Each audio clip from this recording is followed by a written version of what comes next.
Well, here we are again. This is an interesting sale. I'm going to do a preview on this auction that's coming up over in Italy, in Milan, on December 2nd at Marcopolo. Now, the fellow that runs Marcopolo is a friend of mine. I've known him for 10 years. I had a great time visiting with him when we were in Italy just last month. You may remember we did a video back, well, it was in September, I guess. It was a month and a half ago now. And we met with the owner of the auction house. His name is Carlo Santi. He's a great guy. I met with him and his fiance. My wife and I spent an afternoon with him, and I like him a great deal. And I've said that before. This is sort of, I don't know if this is full disclosure, but I want you to know that I do know him. I have met with him and talked with him, and he's a very interesting fellow. And I think he's trying to do something, and he's doing something. He should not trying. He's built an auction house in Italy, which is a very difficult thing to do, and he's done a really fine job. He's got a long background at this point in the business. He knows a lot of people in the trade, and universally, everybody likes Carlo. He's a great guy, and he's put together this auction. And while we were having lunch with him on Lake Maggiore, he showed me a photograph of something that's coming up in the sale, and I'm going to talk about it a bit, about a Korean bronze. He was very excited about it. Came from an Italian family. I mentioned it last week in the regular video that it's been in this family for 100 and 130 years. The person he got it from inherited it 30, 40 years ago, and it's apparently been in her family for a very, very long time. They're apparently an aristocratic Italian family, and it's an amazing piece.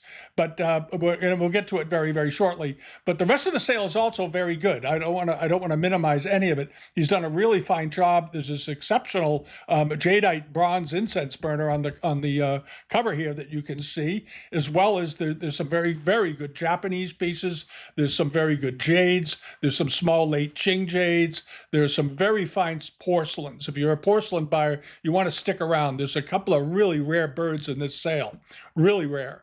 And of course the bronze, there's watercolors, paintings, and so forth. It's a fairly deep auction. There's a lot of material here. And as I said, the sale starts on December 2nd.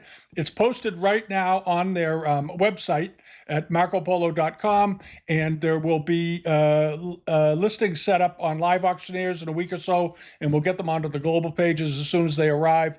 And if you want to take a look, I would urge you to do it. If you enjoy these kinds of sales, and Carlo will work with you on shipping and taking care of things. All right, so it shouldn't be too difficult, but I want to get into it right now.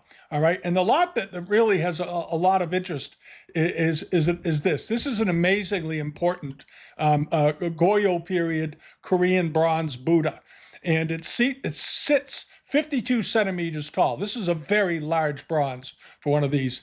And Goryeo bronzes are fairly rare. For the first part of the Goryeo period, bronzes weren't really used in casting Buddha figures. They were used iron more, and then they switched to bronzes during the mid-Goryeo, and they began producing pieces like this.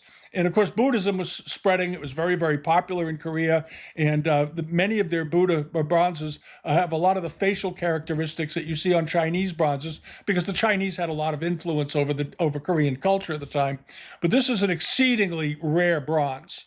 There are only a few of these in the world. They do not turn up in auction very often anywhere, not at Sotheby's, not at Christie's, nowhere. I think I looked at Sotheby's the other day to see how many of these they've had over the years, and I found one that was not, frankly, I mean, it's a very good bronze. It sold for $441,000 a couple of years ago, I think 2022, but they do not turn up. That's the point, that in 20 or 30 years, they've had one of these. And I didn't check Christie's, but I suspect they might have had one.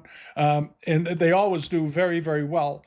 But they are rare birds. These are unbelievably rare. And this one he's gotten, and he's got a very modest estimate on it, relatively speaking, I think, compared to other bronzes that have sold. And it's mainly an indication of where the reserve is on this, which is under $100,000. The estimate on this bronze, I believe, is 80 to 120,000. Scroll down the page. There's a huge write-up here. They've done a lot of research on this, a lot of scientific research. 80 to 120,000 euros. So the reserve is going to be under that 80,000 euro mark. which is amazing because I think this should probably sell for over $500,000. I would think. I don't know. You can't predict. It's an auction, but to me, this looks like a $500,000 to $1 million bronze. That's just my opinion. All right. Now they've had it metallurgically tested and dated properly. They've had the clay that's inside of it dated. This thing has been scientifically analyzed to death, and they even did a brochure just for this bronze. Here it is. And if you want it, it'll be linked below the video here. It's also linked off of their website, and it's linked on the bitamount.com site in the newsletter section. There's an image there, and I'm going to leave it there somewhere on that page until the auction comes, because I would really like this to do well. I would like this piece to turn up in a museum somewhere or an institution. Maybe there's a benefactor that would like to buy this and make a major, major gift to a museum. I know that the Peabody Museum right here in Salem, Massachusetts just opened a new Korean section, and I would love it if they bought this. I would thrill me to death. But here it is. And this is an absolutely great piece, and the catalog is nicely done. This brochure is strictly for this one bronze, and you can read it. It enlarges and so forth. They've got all of the references, all the comps. They got a complete bibliography on it. Carlo has researched this thing to pieces to make sure he has all of the information. And as I said, there's a very large write-up on it in the catalog itself, on the listing. And then there's this. All right, so that's just one of the lots in this sale. But I was very excited to see the pictures of this when we were in Italy. I was astonished by it. Actually, I was really astounded. And as I said, they do not turn up very often, but there's a lot of great Chinese art in Italy. People don't often think about it, but there is, because of their history of trade and one thing and another. And there's a lot of fine work there. So this is going to be in the sale. So if you're a person that could buy it and make a donation or a gift, or maybe leave it when you pass away to a museum, buy this thing. This is a great piece.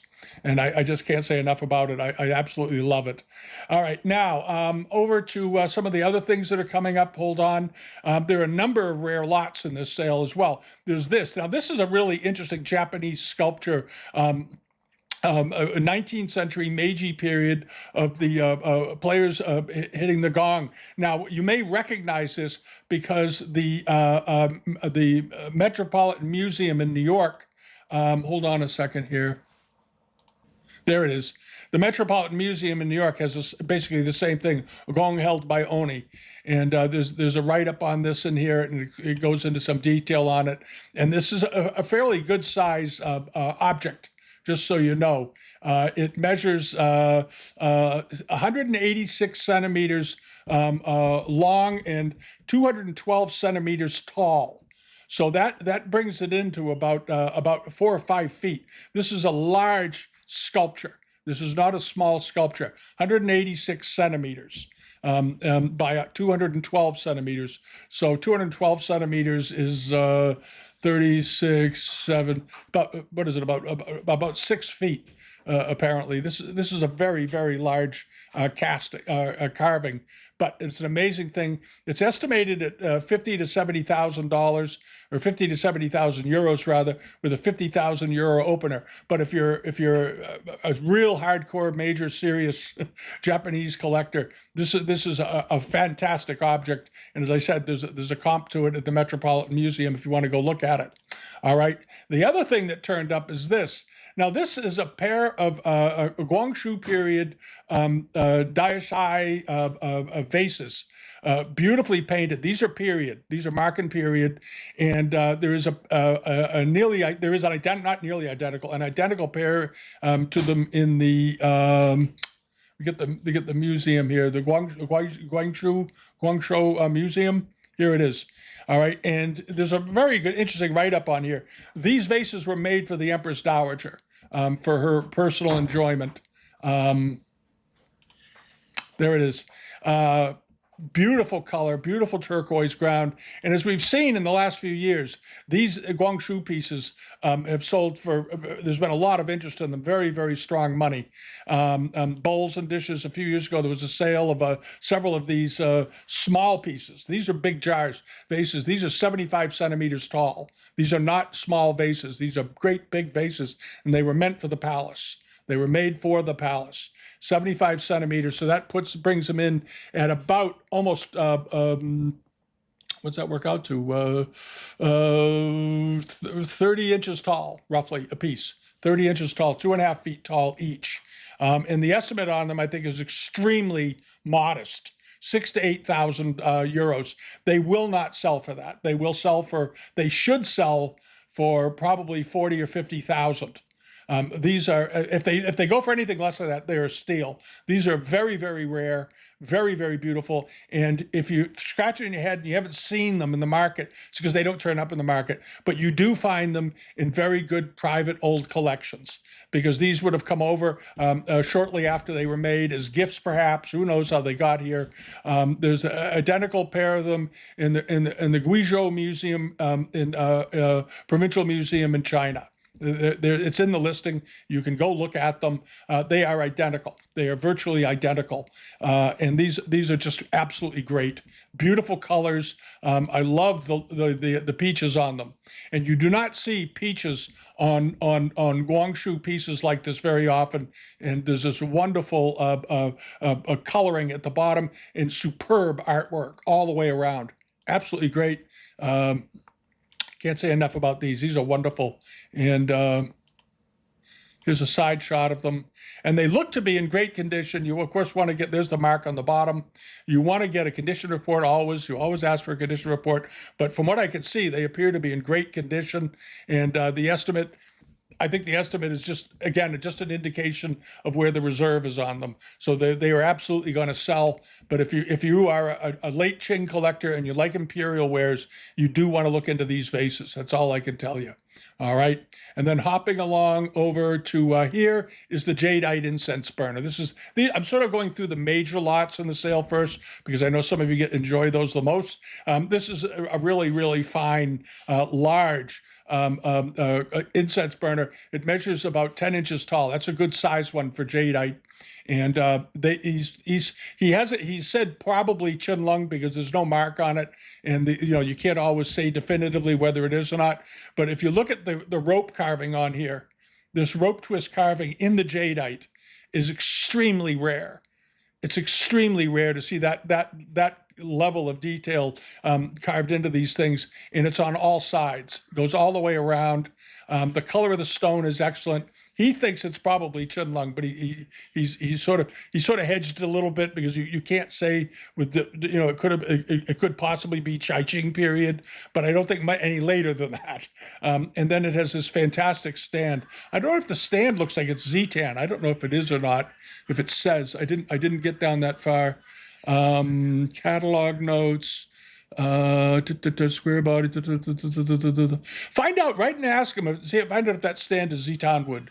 It looks like it. It's awfully good quality, beautifully carved, and it's the original stand, obviously, because it has the same exact rope twist decoration as the incense burner.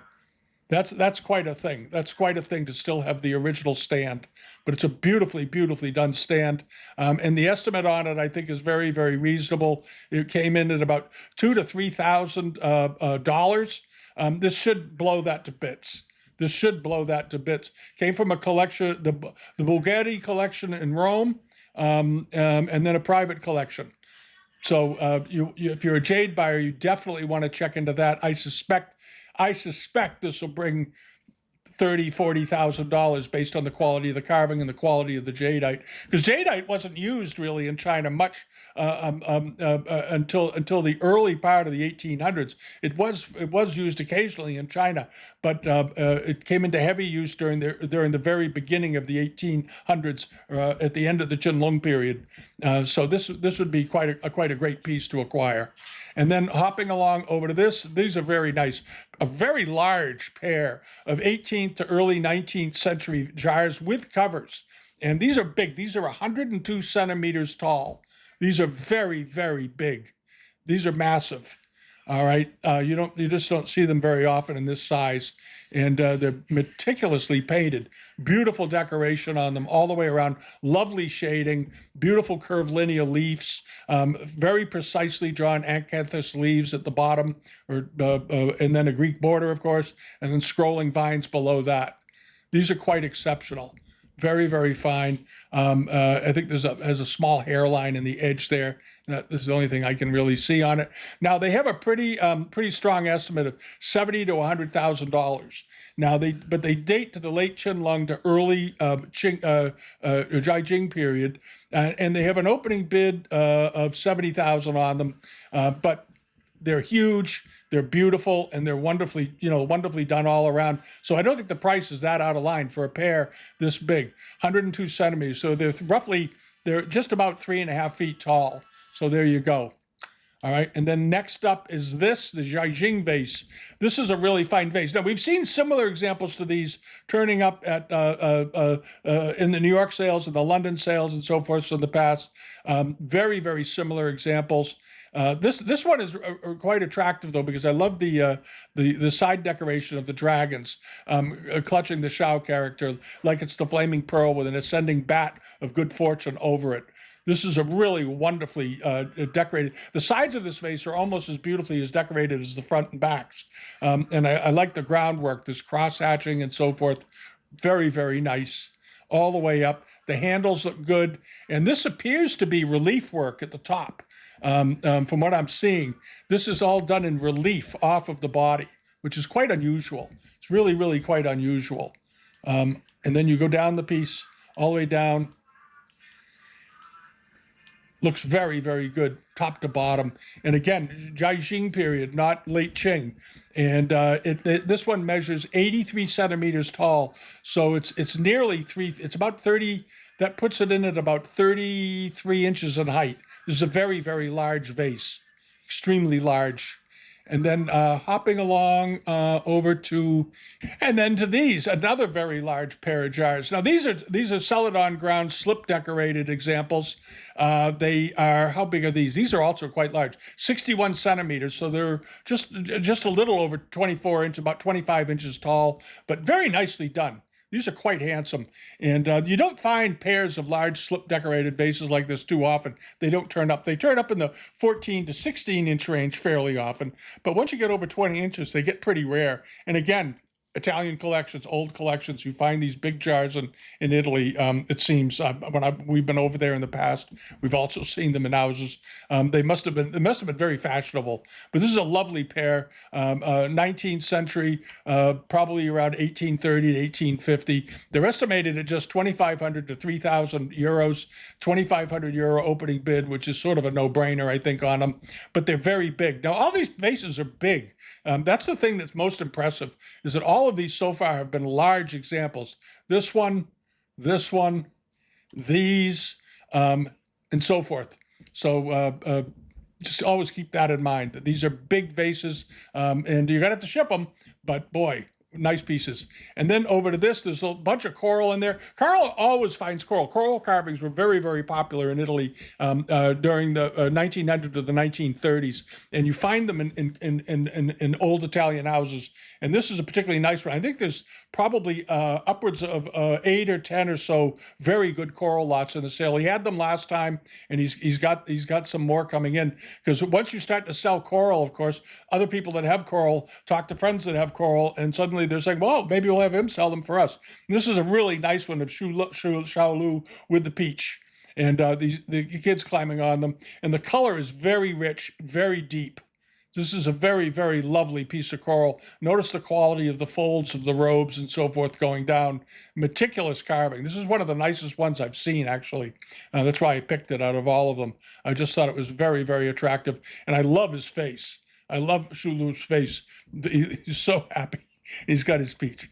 And wonderful. And the carver, of course, did an exceptional job incorporating the shape of the coral into this carving to take advantage of every inch of it. And that was always the great skill of a great coral carver can do that without errors and mistakes. Very, very attractive.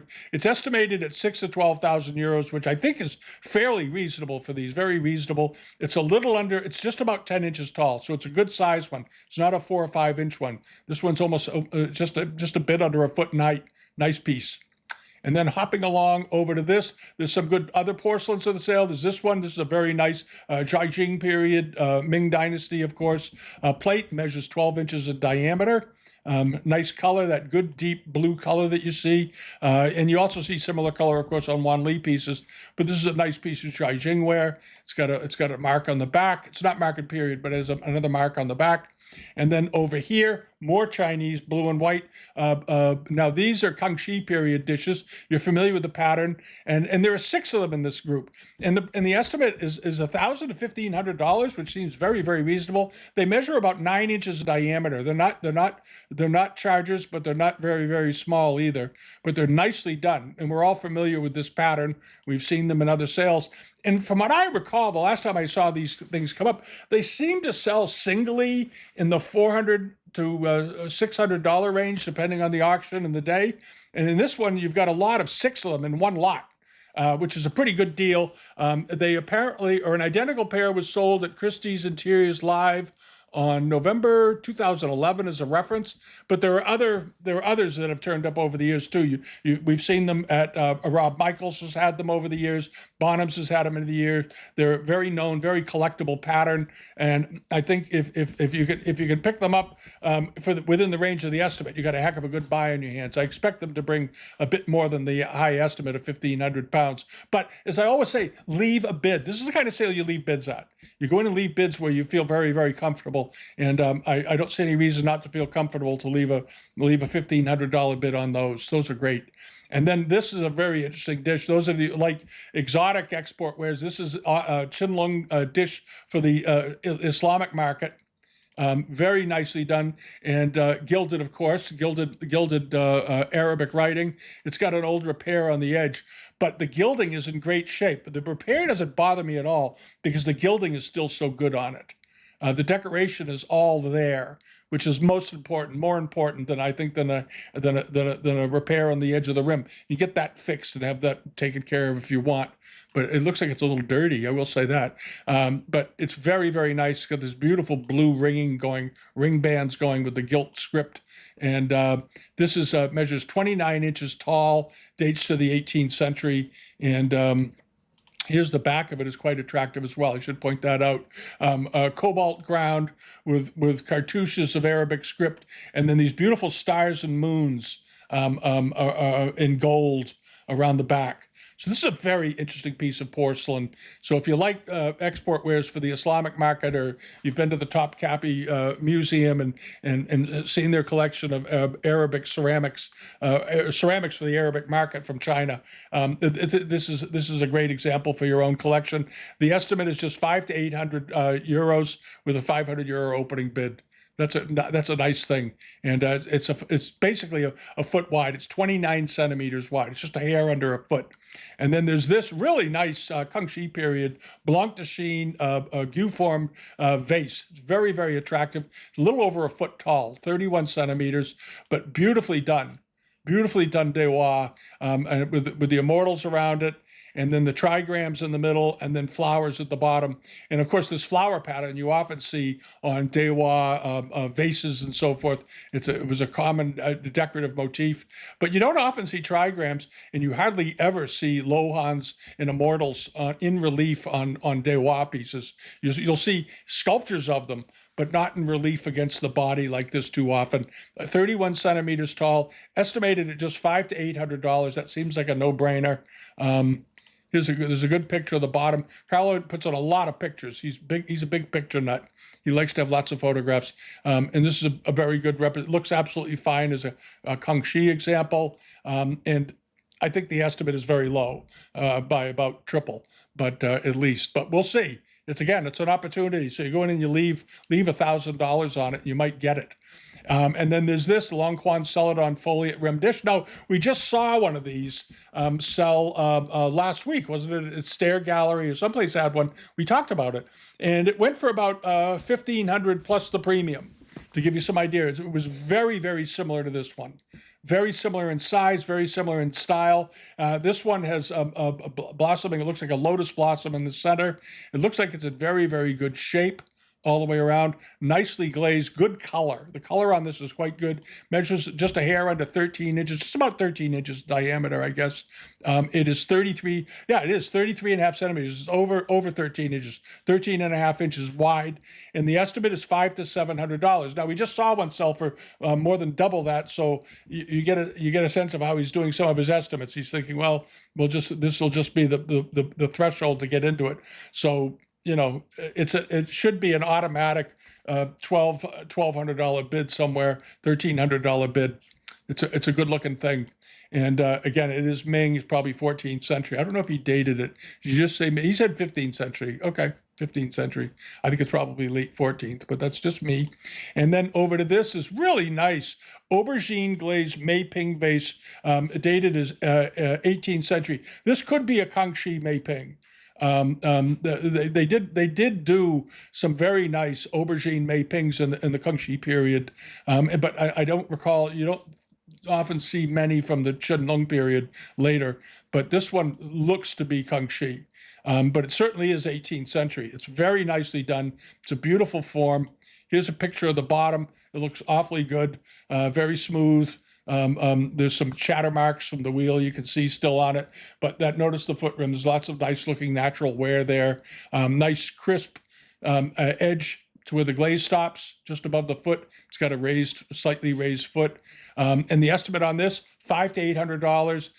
It measures 18 and a half centimeters, so it's about, how big is that? That would put it in at about just about 9 inches. It would be 7.5, 8 inches tall. So it's a nice little vase, about that big. But $500 to $800. It should blow through that.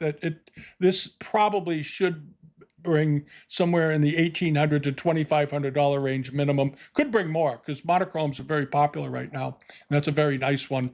And then other monochromes include this hexagonal Clair de Lune porcelain vase. He's dating it, I think, kind of conservatively as 19th or 20th century.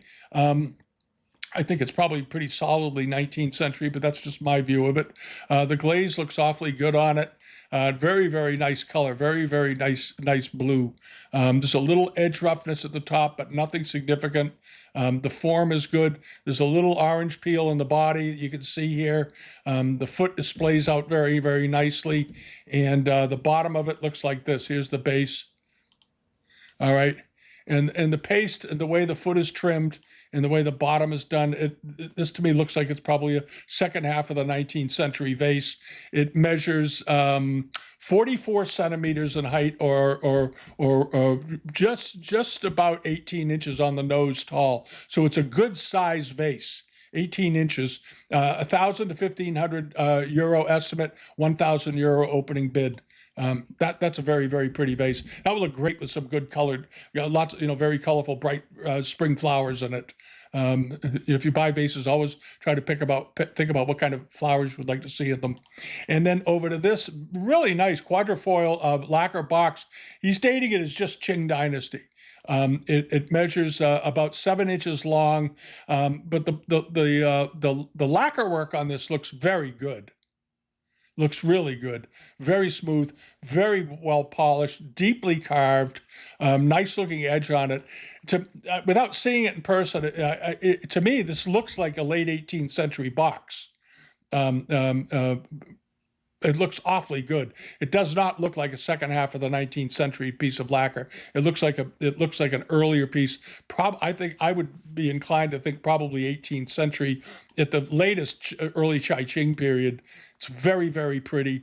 And it looks like it's in great condition. It's got a couple of the normal little drying out cracks that you find on the edges of old boxes, but you don't see too often on 20th, you don't ever see them on 20th century ones, but you do see them on these old ones. And I think the estimate's extremely reasonable for one of these after we just saw what the Lacquer boxes did over in London. 1,500 to 2,500 euros seems very low. 1,500 euro opening bid. It measures, it's 16 centimeters wide, so it's just about about 7 inches in width, but a very, very good box. That's a really good one. And that wouldn't be expensive to ship. It would be light as a feather. So there you go.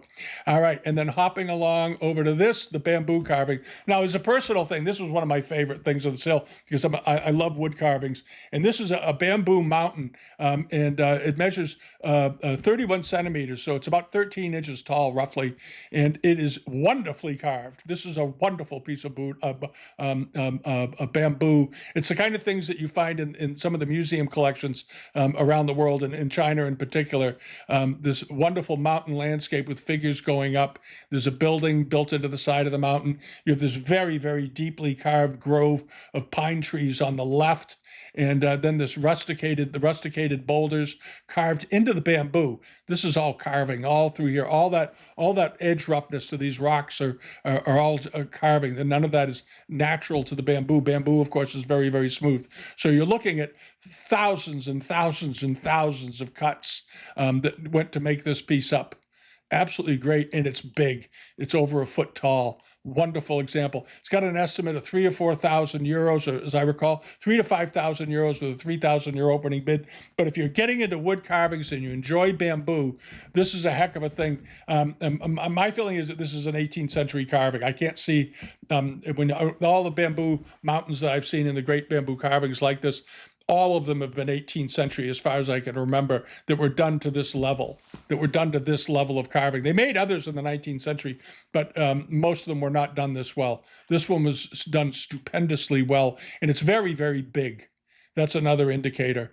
It's a really, really great thing. But the way the figures are done down here, very similar to how they did figures on bamboo brush pots. And then you have all the figures milling around outside the doorway. Just a great carving. So you might want to think about that if you enjoy wood carvings. And the silks, there's some very good silk on the sale. There's a bunch of robes. There's one lot, I think it's got a dozen rank badges in it, little small rank badges. They're about 10 or 11 inches. It's a very nice collection, though. It could be good on a wall. And then you have this very nice silk, sort of a cope device, like a cope. But with dragons on it. Cobalt ground, very nicely done. Qing Dynasty. Mid-19th century, somewhere around there. And it looks to be in outstanding condition everywhere. It's got clouds and shao characters floating around on it, and you have the crashing waves on the right side and on the left, and so forth. And it measures, it's fairly good size, 104 by 105 centimeters. So it's about 3.5 feet wide, or 3.5 feet in both directions. So it's a fairly large one, estimated at $1,800 to $2,000 with a $1,800 opening bid. Nice looking piece. And there's also this gilt strip. Now this is on gold silk damask with needlework on top of it, 18th or 19th century. There it is. And it's got a later outer border that's been taken. This came off of something else, I suspect. And they added this brocade border that you often see on very nice Chinese silks. This was a popular brocading fabric that they would frame them in. But the silk damask ground here looks very, very nice. And the color looks good, and I don't see any signs of fading. All the colors are still, as you can see, quite strong. There's some metallic thread on it, it appears. And the blues, of course, are fine. But the colors you want to look to for fading are the yellows and the greens and the other colors. Cobalt blue doesn't tend to fade, but the other colors often do if they're exposed to sunlight or any sort of brightness for any duration of time. And this one looks good and crisp and strong still. So that's a nice looking thing. And it measures 176 by 80 by 63 centimeters. So this is bigger than you think. It's 2 feet. It's over 2 feet wide. Plus, it's roughly about nearly 6 feet tall. This is a large silk. It's estimated at 2 to 3,000 with a €2,000 opening bid. And then watercolors, there's a bunch of them. This is just one of many. There's a lot of, if you like Chinese watercolors and ink drawings, check out this sale. There's some nice ones in here, and there's a lot of them. There's a lot of nice ink drawing. This one struck me nice because it's by three different, apparently it appears to be by three different artists, and in these rather attractive white frames. I think it's a good look, and they'd be easy to ship. And here they are, but nice quality details, 18th or 19th century drawings, good calligraphy, seals, and all that good business. But these are quite attractive. These are here you have a scholar sitting by a lake. He's got a book out and so forth, thinking about things. Rather happy place to be. And then you have the last one of the young maiden here picking flowers. Sort of a wonderful look on her face, and that's just one of many ink drawings in this sale. And then you have some Japanese ceramics. There's also a lot of Japanese lacquer. If you're a Japanese lacquer buyer, check it out. There's some nice paper boxes. There's some ink boxes and so forth. There's quite a few of them. I won't go through them all. I'm going to show you one lacquer tray I saw that I liked, but there's also this. Now, this is interesting. Amari vase, Meiji period. I'm not sure this is a Meiji jar. I think this is older. I think he missed the date. I think this is an Edo period jar. This is awfully nice, and it's a fairly rare type with relief work. Notice the tiger. Or the leopard, it's a tiger, I guess. It's a tiger. And then you have the dragon up above it and so forth. This is all relief and then enameled. And then this nice underglazed blue with gilding over it. And then up around the top. And it's got this nice, but later, it looks like a Chinese lid somebody put on it at some point. But the jar itself is quite attractive. But this scrolling red work at the bottom, the enameling at the bottom, and the way it's done, to me, this looks like an 18th century jar. Where's the picture of the bottom of this thing? Let's scroll up to it.